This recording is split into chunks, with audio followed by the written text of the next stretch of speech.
Sorry, today is our anniversary, but I'm not going to make it because of work. Please cancel the restaurant reservation. See you. Wait, just. Before I could stop him, the call ended. Today marks our 20th anniversary. I had reserved our special memory-filled restaurant, but Jacob just bailed with a single phone call. Feeling this disrespected really hurts. So Jacob prefers his mistress over me, huh? Fine. I've got my own plans. I already knew who Jacob's mistress was. Immediately, I called certain people. Can you come over right now? Now to make this the best anniversary for myself. I'm Mia Smith. I turned 45 this year and am a stay-at-home mom. I live with my husband Jacob and our middle school-aged son. I met Jacob over 25 years ago when we were in the same social work class in college. The moment I first saw Jacob, it was love at first sight. Jacob, a young man of his time, was quite handsome. He was the life of the class, always chatting happily with both guys and girls. I recall he often got confessions from girls. I was just one of those girls who watched from a distance back then. I dressed plainly compared to the girls around Jacob. I definitely didn't stand out. I had a crush on him, but never dared to initiate a conversation. Jacob and I got close during a practical training event. Our department had an internship at a nursing home for a week. The class was split among various facilities due to staffing shortages. Jacob and I ended up at the same facility. When our instructor announced the assignments, I was quite envied by the other girls. I was secretly thrilled to be with Jacob. We went to the site independently, with instructors visiting periodically. Thus, it was mostly student-run. Jacob asked for my contact details, and we went to the nursing home together. Our main task was to be companions to the elderly residents, assisting with meals and bathroom trips. After each day's training, Jacob and I would head to a nearby diner for dinner. It ended at 5 p.m., which was perfect for dinner. We both liked the diner menu, another reason to go together. While dining, we discovered a shared love for a particular singer that sparked many great conversations. Even after the training week, our relationship continued. We started meeting up after classes, occasionally going to karaoke together. Of course, our song choices were always by our favorite singer. There was never a dull moment between us. Eventually, we started dating, and then, after graduating from college, we embarked on different career paths. Jacob chose a career in caregiving, while I took an office job at a company dealing with caregiving products. Our relationship continued, and exactly on our 5th anniversary of dating, we got married. Jacob proposed, of course.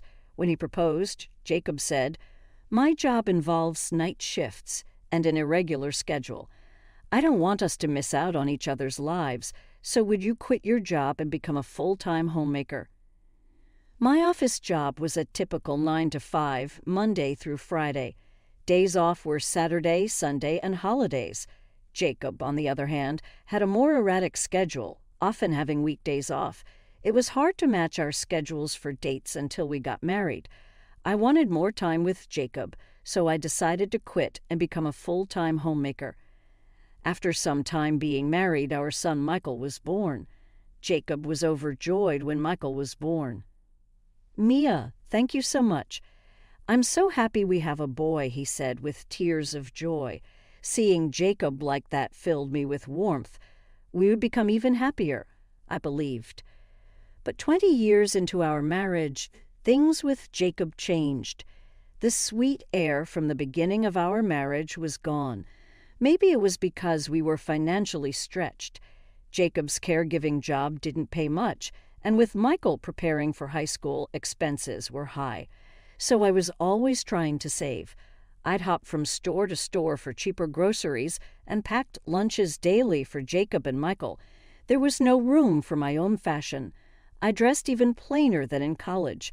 The only makeup I had was a lipstick. In this state, I felt invisible to Jacob.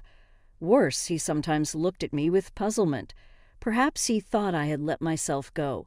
Every time I realized this, I felt emptier. Today, Jacob was on a day shift, so he was home in the evening. He lounged on the living room sofa, mindlessly watching TV. I tried talking to him.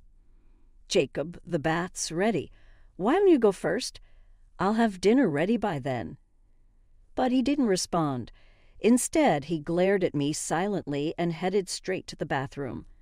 Michael, used to this, didn't even look at Jacob. After Jacob left the living room, I let out a quiet sigh. Jacob muttered to himself bitterly. "Ah, working every day and still no extra cash, all because of the freeloader at home. I'm really the unfortunate one, aren't I?" When Jacob said those words, the first time I heard him say that, I was shocked.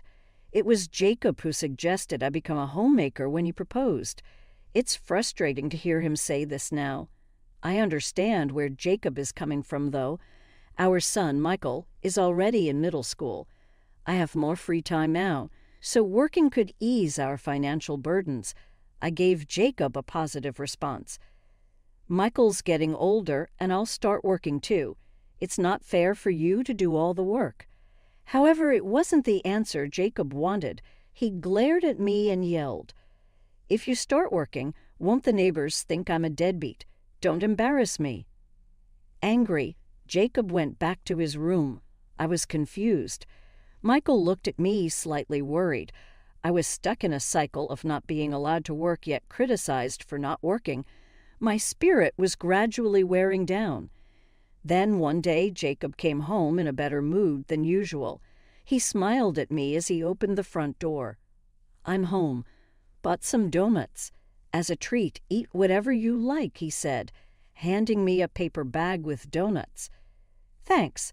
I'll let Michael pick his favorite too," I replied, taking his backpack to check the contents. That's when I felt something was off. Jacob's used work clothes were inside, and I always wash them right away because stains can be hard to remove otherwise. But when I was about to do the usual laundry, a woman's handkerchief fell out of the pocket. Huh. I froze, but Jacob didn't notice. "Just like that," he cheerfully said. "I'm going to take a bath," and went off to the bathroom, humming a tune. This couldn't go on. I quickly went to my room and called someone. "Hello, Amelia. It's me, Mia. What's up?" Calling all of a sudden, fortunately, Amelia answered the phone right away. Amelia was a friend from college in the same class as Jacob and then me. She was cute and fashionable, quite popular in our class, much like Jacob initially. Amelia and I weren't very close at first, but we became friends after I started dating Jacob. "Amelia, you're dating Jacob, right? Let's hang out more." Amelia had approached me first. I was happy she wanted to be friends, and we've kept in touch occasionally since graduating. Amelia got married right after college, but I heard she divorced 6 months ago. About a month ago, Amelia called me. "Mia, guess what? I ran into Jacob at the nursing home where I started working." It turned out Amelia's new job was at the same facility where Jacob worked. Since then, she occasionally shared stories about Jacob's workplace, so I thought she might know something. I confided in Amelia about Jacob. I told her I found an unfamiliar woman's handkerchief. Could it be that Jacob is cheating? I asked her, my voice nearly breaking. Despite his harsh attitude, I still loved Jacob, so the thought of him cheating was painful. However, Amelia just laughed it off. "Maybe he just picked up someone's lost handkerchief and forgot to return it. You're just worrying too much, Mia. Really," I replied, sounding anxious. But Amelia laughed carefree. "Don't worry about Jacob. I'm keeping an eye on him for you," Amelia said, touched by her kindness. What a wonderful friend she was. Everything would be fine if Amelia was watching over Jacob. I believed so. But Jacob continued to come home late. He often used night shifts as an excuse, not returning some nights. Loving Jacob as I did, I couldn't help but feel down. Could he really be cheating? I wondered, spending my days filled with anxiety. Then, one day, something happened. "Mia, I'm home. Jacob returned in a great mood, seemingly having had some drinks. It was unusual for Jacob, who normally doesn't drink much, to come home having had a few drinks. I was puzzled, and in his jovial mood, Jacob said, "I worked up a sweat. Going to take a bath. Wait just a—" But he didn't notice my attempt to stop him and headed straight to the bathroom. No choice then. I sighed, picking up Jacob's backpack. As I looked inside, I noticed something. "Jacob, you left your smartphone in the backpack. He always had it with him, even in the bath. But here it was." I stared at the phone, and a notification for a new message popped up. What? No way. I froze upon seeing the sender. It was somewhat unbelievable. The content of the message on the screen was almost a confirmation of infidelity. My hands trembled as I held my phone. As I stood there, more messages kept coming, all from the same person. Unforgivable.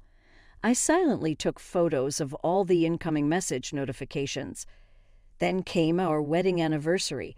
Every year we would dine at our special memory-filled restaurant.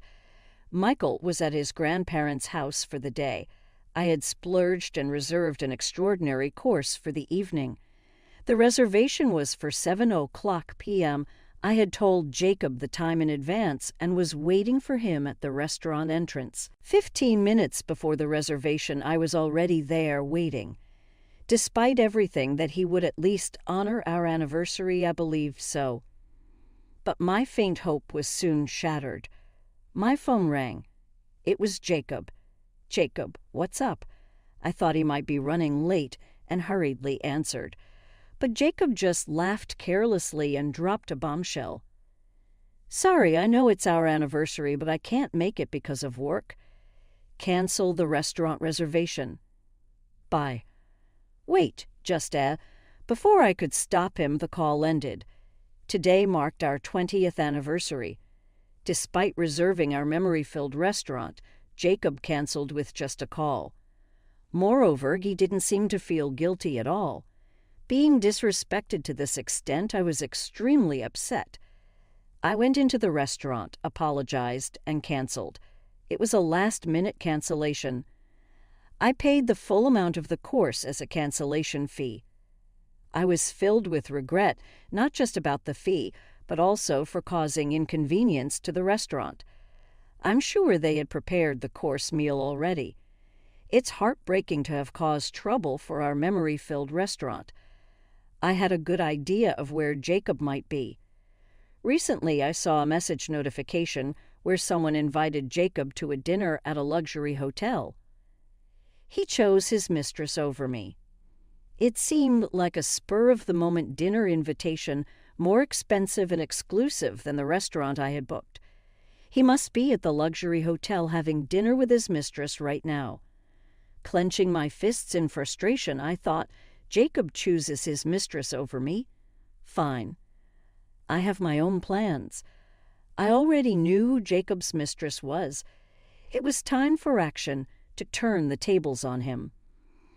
Unfazed, caring about Jacob, he's ruining our anniversary, completely cooled my feelings for him.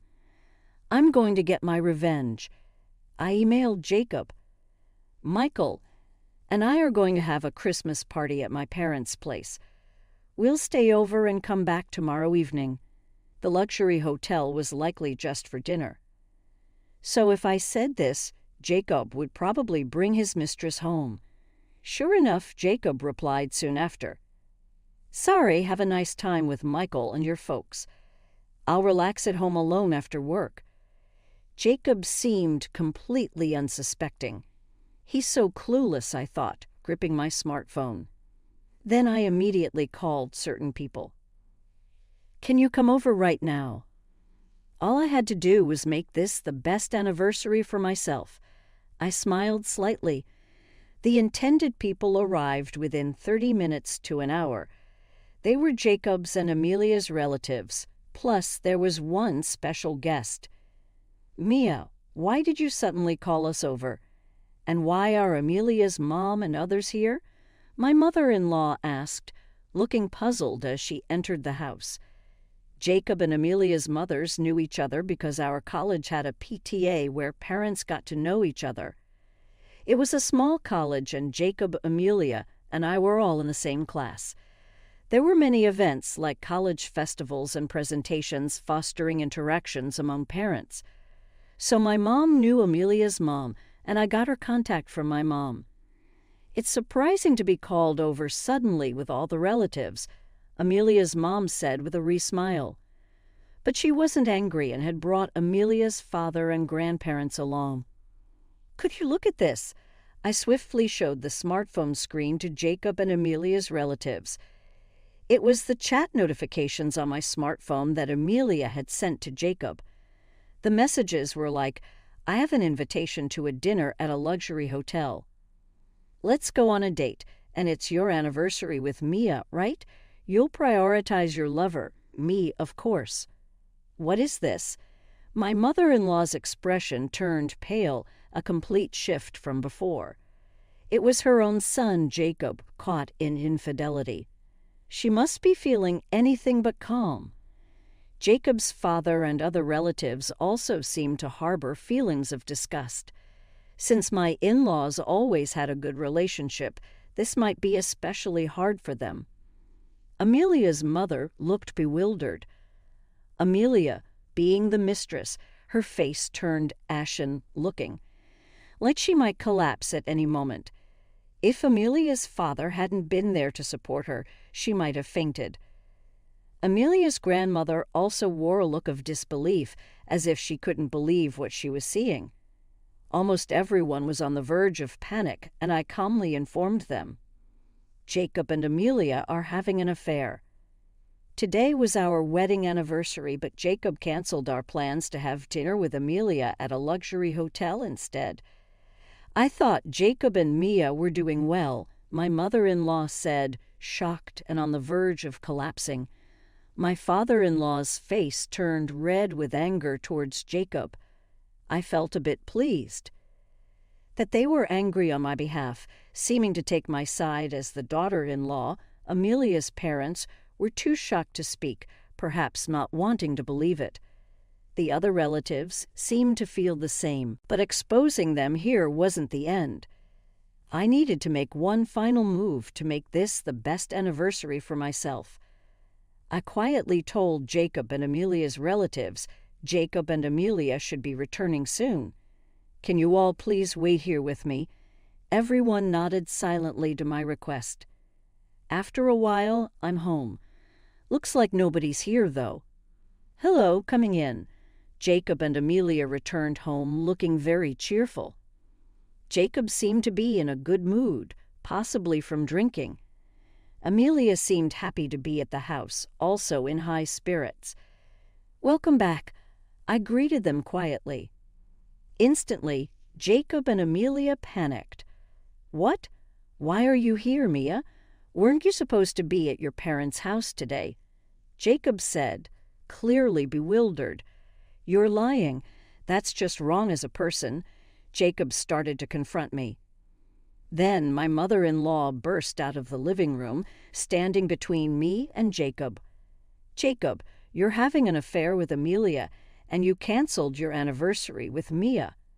Shame on you, she said, her face on the verge of tears. Her own son's disgraceful actions must have filled her with disappointment. Mom, why are you here?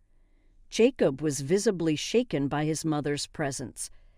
Normally, my in-laws rarely came to this house because it wasn't very spacious, even though they lived close by. Usually, Jacob or I would visit their place if needed. As I was thinking this, Amelia's mother also appeared. That's right, Amelia.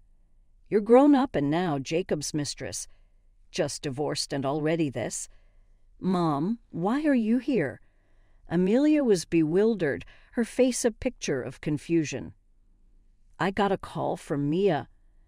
Amelia, your previous divorce was because of your affair too, right? I'm utterly disappointed in you, Amelia's mother exclaimed hysterically. Jacob, learning this new fact, confronted Amelia. You weren't always single, and what's this about an affair? Amelia retorted, "It's just something from before we reunited." So what's the big deal? While Jacob and Amelia were arguing, other relatives gathered at the entrance, including Jacob's family and Amelia's grandparents. They all glared at Jacob and Amelia unanimously. The situation left both Jacob and Amelia rattled and confused. Why is Uncle here? It doesn't make any sense. Why are Grandma and Grandpa here? This is unbelievable, Amelia screamed, holding her head. I called them, I said calmly. Then Jacob and Amelia turned on me. Why did you call them? Not just our parents, but other relatives too. Yeah, Grandma and Grandpa have nothing to do with this. Both of them shouted and screamed loudly. Jacob and Amelia were oblivious to the gravity of their actions. I took out a document from an envelope and thrust it at them. Don't you understand? When you see this, you too are having an affair, aren't you? It was a report from a private investigator. For the past 2 weeks, I had them investigate Jacob and Amelia's affair. The results were damning with several incriminating photos.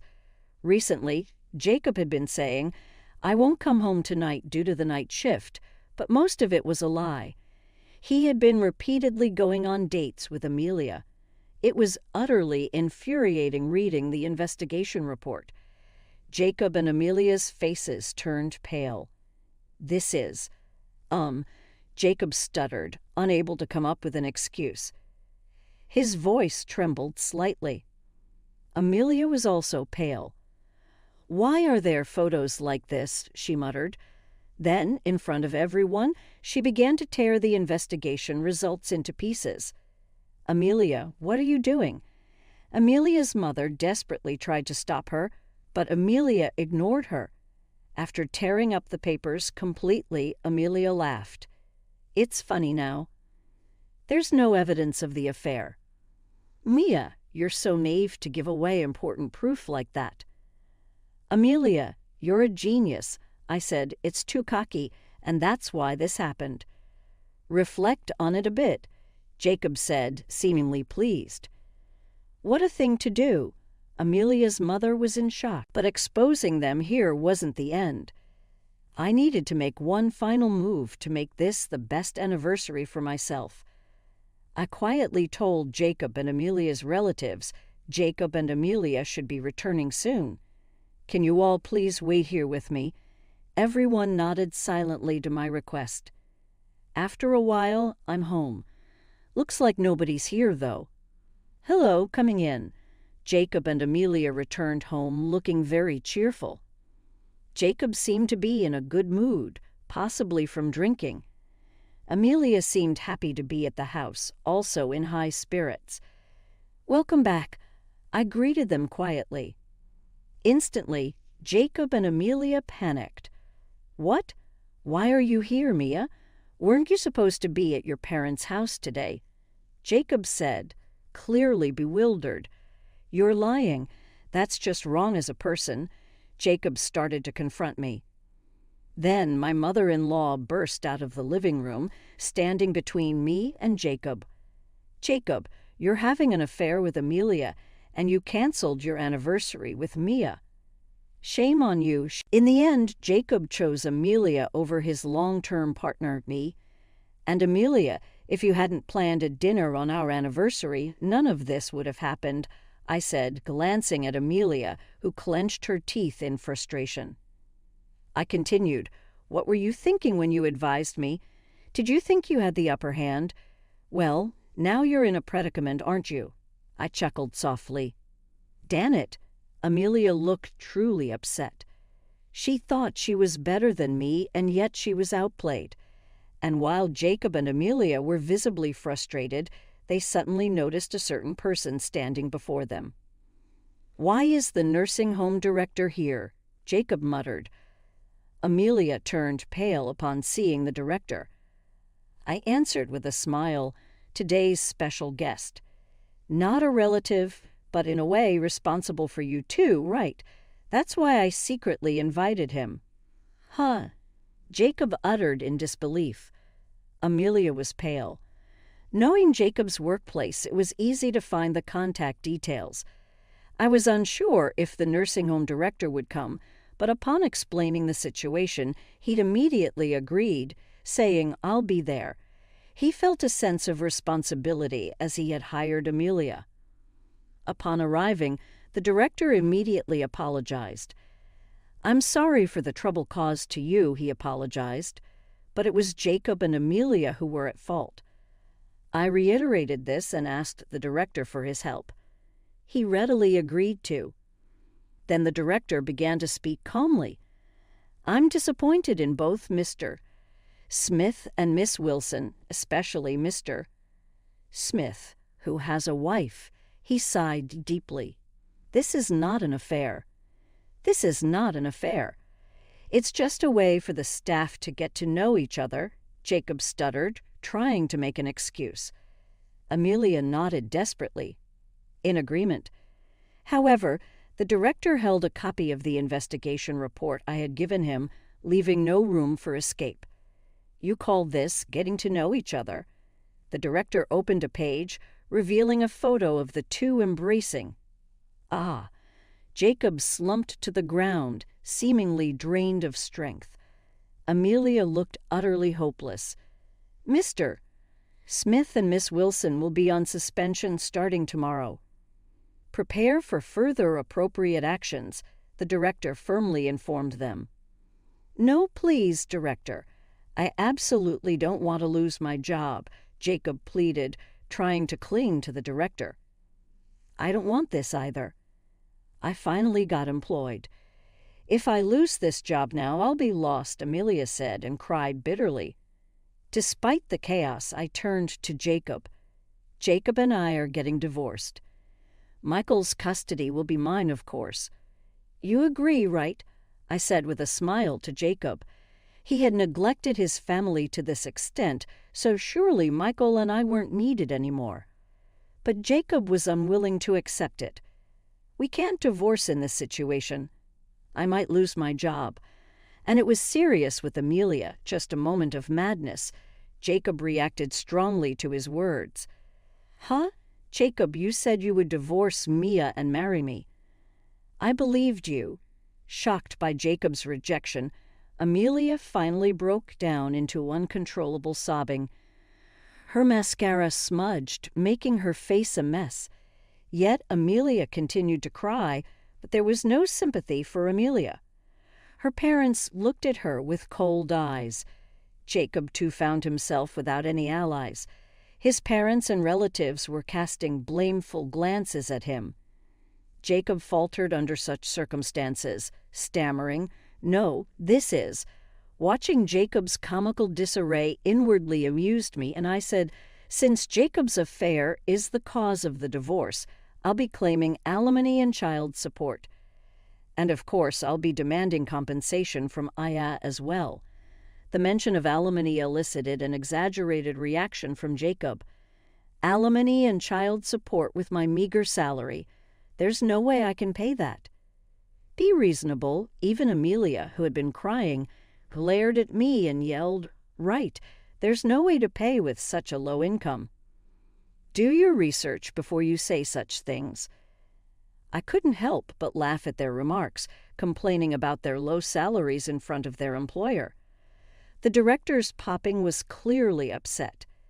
This would undoubtedly mean their dismissal. The relatives were also frowning.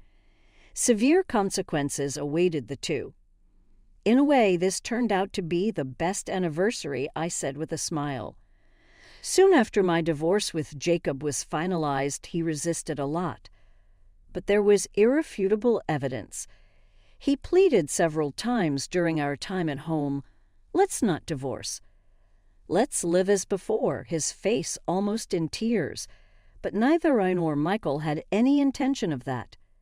Michael declared to Jacob, "I'm disappointed in you. From now on, I'll live as if you don't exist." That must have been a shock to Jacob, and his parents also kept persuading him to let me go. Eventually, Jacob listlessly signed the divorce papers. Soon after the divorce was finalized, Michael and I were set to leave the house. Jacob resisted desperately. "Please don't go. I've lost my job, and I don't know what to do alone," he said, holding his head in despair. After that incident, Jacob and Amelia were quickly fired. Such an affair within the facility was unacceptable. The director had made a prompt decision. I addressed the despondent Jacob. "This is all your own doing.